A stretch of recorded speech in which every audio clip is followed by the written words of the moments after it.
Okay, so today we're going to have a look at centres of area, or centroids. So basically you're trying to ask the question of where is the balance point for a shape. When you go on into mechanics, you're going to have to do this in a whole lot of different ways, but at this stage you're just going to look at the real simple idea. So if we have a shape, this cross-section of an I-beam, and we're just trying to ask the question, whereabouts is the point that could balance? So you can imagine this thing cut out of cardboard as a flat surface, and there'll be a single point that you can balance it on. So you could have it at a point, and we're trying to find the location of that point. For this shape, assuming that it's all symmetrical, so that 150 is the same as 150 up there, so both flanges are the same, the answer should be obvious. You should be able to just look at that and go, oh, it's obvious, their balance point is that R. And then we're going to actually work it out and show that it is, and develop a set of processes for doing it, and then we're going to extend those processes into ones that aren't obvious. Okay, so looking at this shape, where is the balance point going to be? In the middle, yeah. So as long as you can use phrases like in the middle, it's obvious. So what do you mean by the middle in this case? Where that 100 is. So just there? The centre.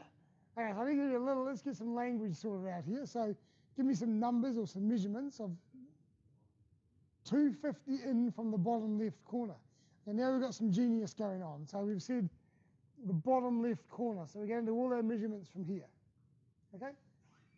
So 250 in will be here, where that's 250. And how much up do you 600 to here. 450 up, because the whole thing's 900 and half of that's 450.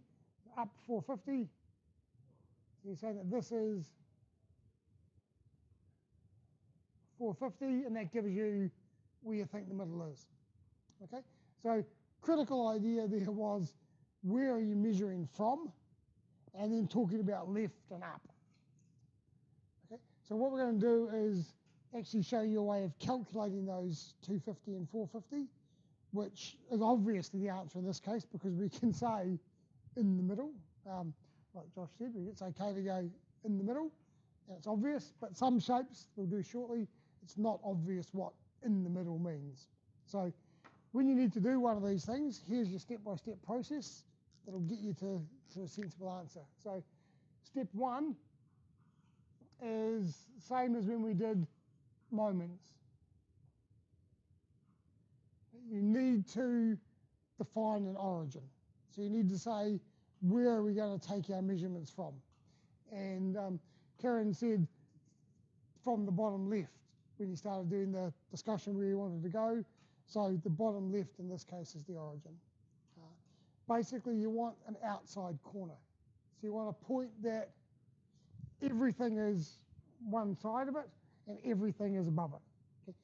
Choosing this corner here, we're making a right proper pain, because some of your measurements are going to be right and some of them are going to be left, some are going to be up and some are going to be down, and it just gets messy. So you want to choose a point that's on an extreme left-right and an extreme up-down, if at all possible. Okay, so that's the first thing that you want to do. Let's get rid of this answer so we don't know what the answer is. We're going to work it out. Okay, so that's step one. Step two is to break the shape into obvious shapes. Okay, so shapes that you can point at and go in the middle. Okay, so you look at your thing and you go, here's some shapes that I can do in the middle of easily. And things like rectangles are obvious shapes. Obviously where the middle of a rectangle is. Circle is an obvious shape. You point it and go, there's the middle. Triangles, I'll talk about a little bit later on, and semicircles. This level, the four shapes that we're going to deem to be obvious. And two of them are self-evidently obvious, and the other two, these ones here, I'll give you a formula for that makes them obvious. So, and if you need that formula, you'll be given it in an exam, at least for the half circle. Okay, so looking at this shape here, how are we going to break that up into obvious shapes? What would you consider to be obvious shapes for this thing? With a 600 in. So, across here. So let's call that one shape A, and then the same at the bottom. Yeah. So B and C. Yeah. Okay, so we have obvious shapes. And then what we're going to use is we're going to use the principle of moments of area, which is very much like our moments thing we've done previously. So I'm going to write it up in symbolic language, and then I'll show you the easy way to actually do it. So in symbols, what it's saying is that x bar times the sum of the areas is the sum of the x's times the areas, and the same for the y's.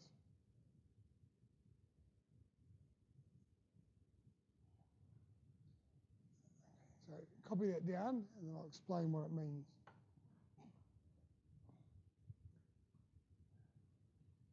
So x is the x dimension, so if we're going to measure everything from the starting point, then everything going across this way is x, and everything going up that way is y, it's your normal xy coordinates.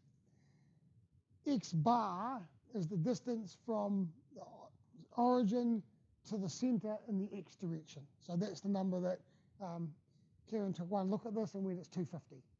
So at the end of the day, x bar should be 250. That's what we're trying to find. We're trying to find the average, the distance to the centre of the x. And likewise, the distance to the centre of the y, how far up we have to go. And again, we've decided it's 450 because we can do this simple shape. So those are the things we're actually trying to find. We're trying to find x bar and y bar. Okay. The sum of the a's just means add up all the areas. So total area on both formulas. This means each sub-area multiplied by its distance, and then add them up. Each sub-area multiplied by its distance, and add them up. So you look at each area independently. So area A, work out how far across you go. Cross times area. Area B, repeat. Area C, repeat. Add them all up, and away you go. And by far and away, the simplest way to actually go about doing this is just to make a table. So if you make a nice big table, which has shapes, so we've got 3 shapes, A, B, C, and we're trying to find the area of each shape. We're trying to find the x distance for each shape. We're trying to find the y distance for each shape. And then we're going to do x times A for each shape, and y times A for each shape. And seeing our formulas had to add them up, things in them, totals would be kind of useful as well for at least some of these. Okay, so this is a nice simple example, and it should give us the answers of 250 and 450 if we do it right. But this is a really good way of doing it, even for complicated shapes. It works pretty well. Yeah, step 4, if you want to label them. Step 4 would be table, or maybe this is really step 3. Whether you're actually going to write this lot down in an exam, I'm not sure. You can just jump straight to the table. Shows you know what you're doing. I haven't got a calculator with me, so I'm going to need some people to do some calculation for me. Some of them I can probably do in my head. So we've got to work out the area of each shape. So shape A is 150 by 500, which is 75,000, I think. If I can do shape A, I can do shape B as well. Shape C, and shape B is 100 by 600. I can probably do that one as well.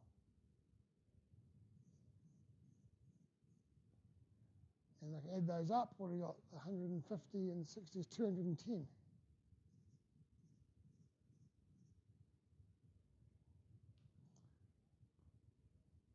hopefully people are pushing buttons on calculators or doing this in your head as well and checking that I'm right. Yep. If I get it wrong, it's your fault, not mine. You're meant to be checking me. That works well, Nathan. Yeah. I'm just doing the draft. You've got to check that it's right. Okay, and now we come to the bit where we're trying to figure out what the x is for each shape. This is really important. So, like when we did moments, your measurements have to start at your origin.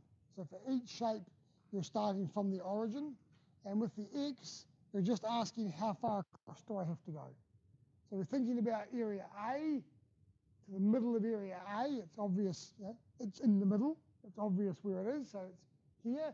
And the question we're asking is, we start here, how far across do we have to go to get to that point? We're not worrying about up and down, we're just worrying about across. So imagine a big line down here moving across.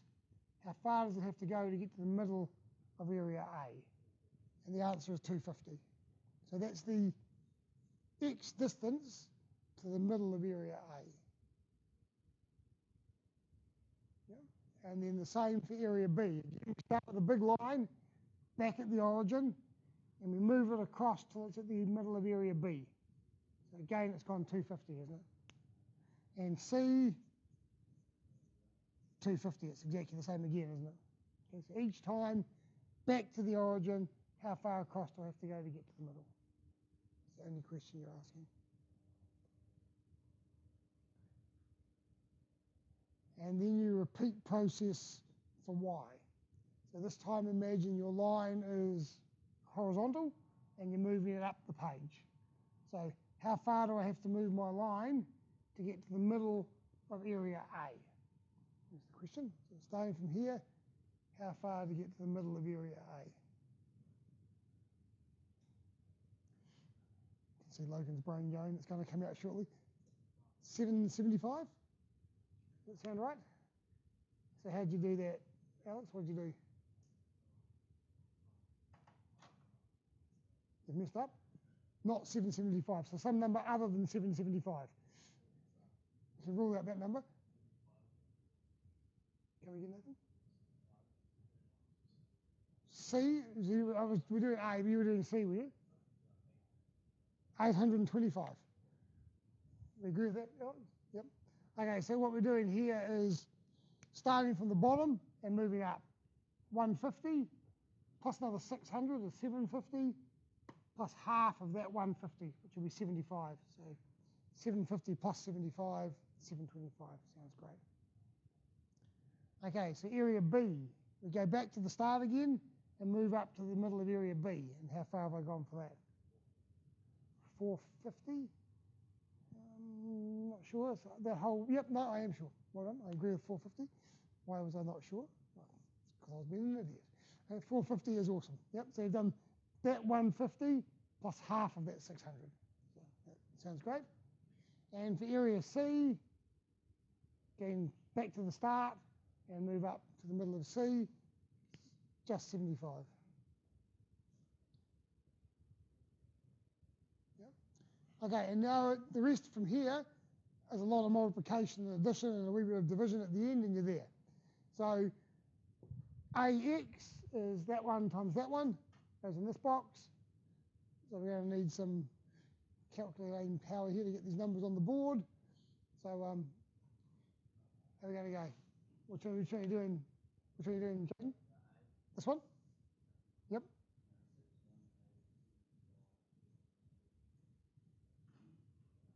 Yep.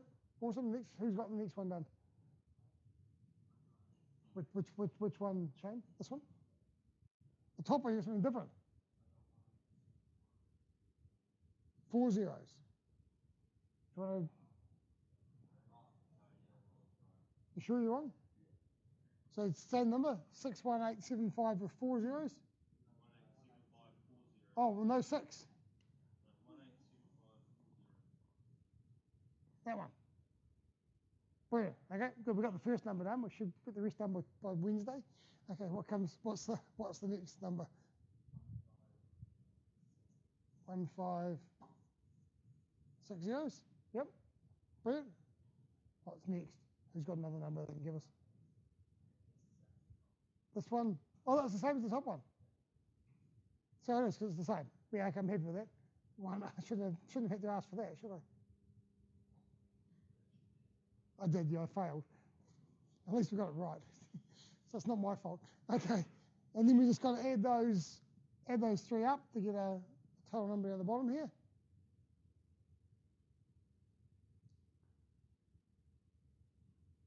Yeah, those calculator buttons going.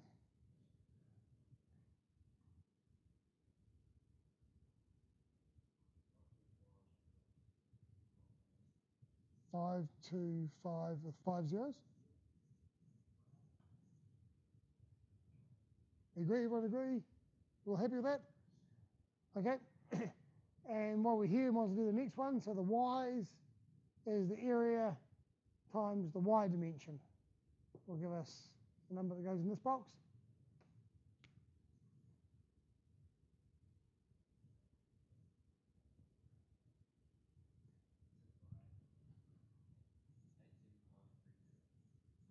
Ah, is that where that number came from before? Brilliant. Okay. Next one.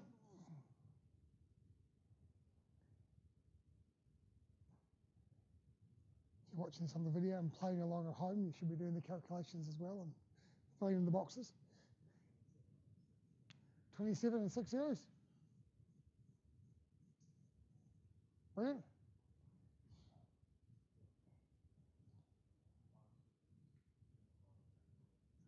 5, 6, 2, 5, 0, 0, 0. Good. And if you add them up,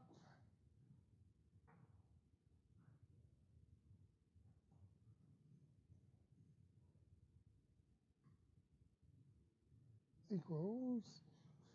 Sorry, I thought you had it there, Jared, rather than just sitting there going equals for fun. Yep, tell you.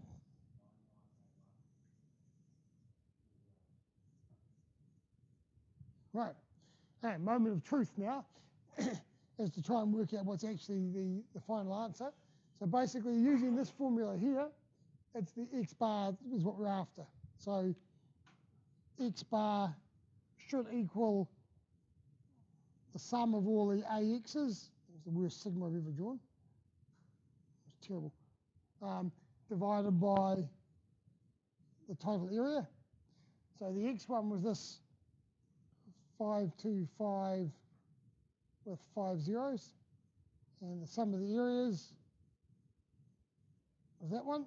And that should give us the answer for the x's.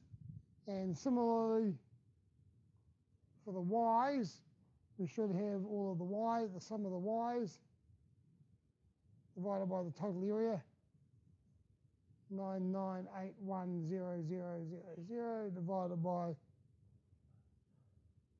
Okay, it's wrong, is it? Trash. This one's wrong. Okay, hang on, give me a chance to rub it out before you tell me what it is. I'm not that fast. I can't remember all that. Okay, so what's this one? 945 and 50. Right.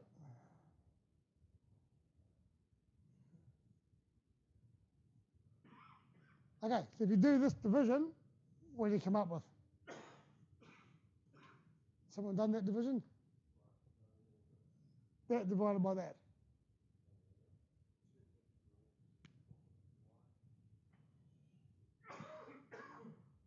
By actually doing the division, I hope, rather than just by looking at the thing here. Because it's on the video, you see, if the division is wrong, someone will do it and go, that's not right. And we'll get complaint emails coming in. And I'll say, it's all right, Nathan said it was fine. Yeah, I can try, as I was supposed to say. Trust me, I'm an engineer. Yeah. Okay, so we've gone through a ludicrously long process to work out something that you all took one glance at it as soon as you walked in the room and said, it's in the middle. Okay, but this process does produce the right answers, and it's a process which is extendable beyond obviously simple shape where it's just in the middle.